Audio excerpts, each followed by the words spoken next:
오늘의 이야기는 잭 콘필드의 저서 깨달음 이후 빨랫감에 대하여 이야기하겠습니다. 옛말에 도가 열척이면 마도 열척이라 했습니다. 부처님의 깨우침에도 마가 나타났으며 깨우침을 얻고 난 후에도 몇 번의 더 마를 만났다고 합니다. 예수님 또한 광야에서 마귀를 만났다 하였고 일반인의 정신수행 체험기를 보아도 소름 끼치는 마를 만나는 과정들이 실려 있음을 봅니다.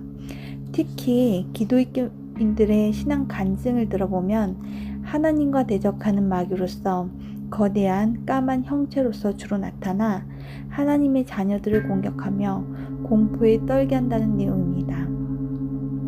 이 마는 객관적인 존재가 아닙니다. 모두가 우리의 주관적인 정신의 산물입니다. 사랑의 존재인 우리의 영혼은 두려움이라는 에고를 통하여 진화를 합니다. 수많은 사고와 감정의 체험을 거쳐 원래의 완전함으로 회귀합니다. 이때 우리는 부정적 체험을 또한 겪는데요.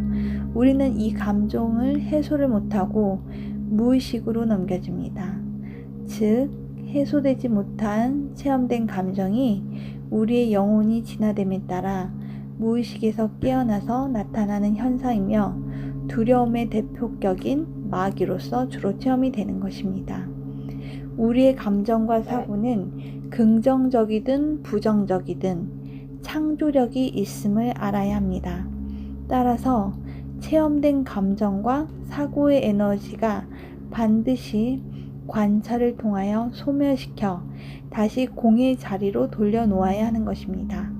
즉, 체험의 설거지를 해줘야만 한다는 것입니다.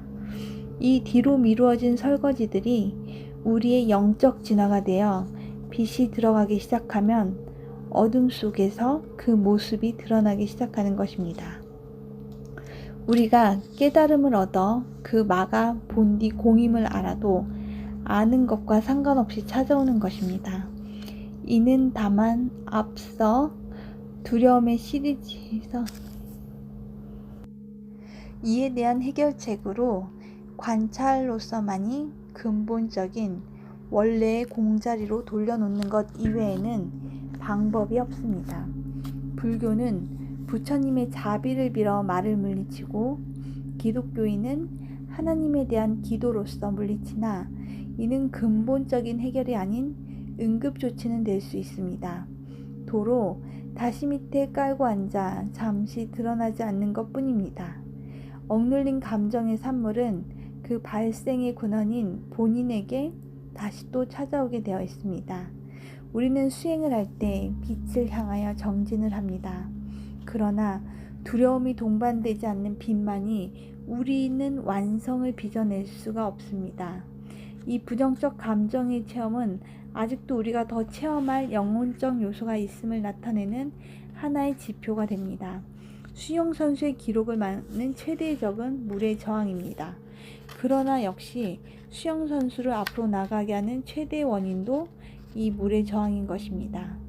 감정을 체험하고 관찰을 통하여 감정의 에너지를 풀어내면 몇 가지 장점이 있습니다. 첫째, 다시는 그 체험을 반복하지 않는다는 것입니다.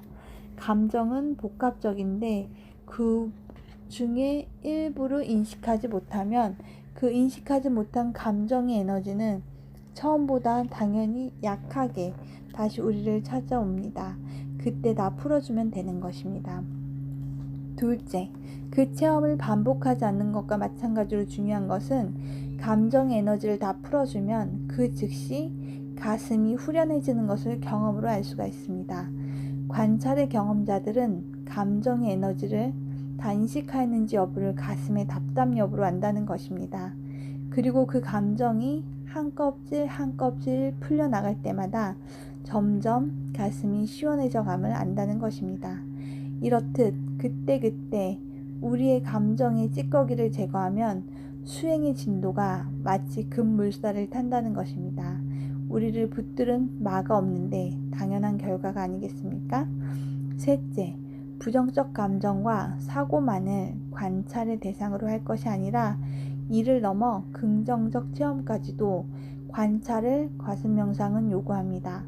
긍정적 감정과 사고의 관찰을 통하여 긍정적 체험 안에 감추어진 아주 작은 부정적 요소도 인식하는 효과가 있지만 긍정적 체험까지 100% 인식하여 아예 까르마를 멸하자는 것입니다. 지금까지 우리의 수행은 빛으로 향한 정진만 강조되어 왔습니다. 그럼으로써 인식되지 못한 감정 에너지의 처리가 안 되어 발목이 잡혀 있는 경우가 있습니다. 이는 근원적인 원인을 알지 못하는 수행자는 수행의 진전 없음이 본인의 수행 자세에 문제가 있는 것으로만 판단하여 원인 제거는 못한 채 더욱 정진에만 힘을 써 육체의 무리를 낳아 수행도 몸도 다 지쳐버리는 고통과 아픔을 겪습니다. 컴퓨터의 쓰레기통도 가끔은 비워져야 하듯이 우리의 감정 체험 찌꺼기들도 비워져야 한다는 것을 이해했으면 합니다.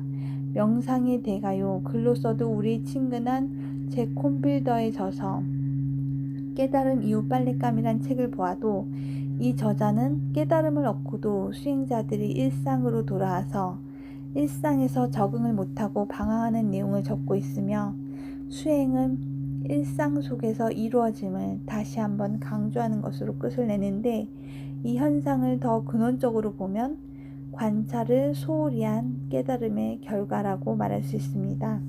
결론적으로 말하면 관찰은 단지 체험의 찌꺼기로 치우는 행위를 넘어 또 하나의 신성한 필수 수행 과정으로 인식되어야 한다는 것입니다. 관찰이 없는 빛으로의 수행은 빛 이면에 남아있는 엄청난 짐을 무겁게 지고 가는 또 하나의 무지인 것입니다. 감사합니다.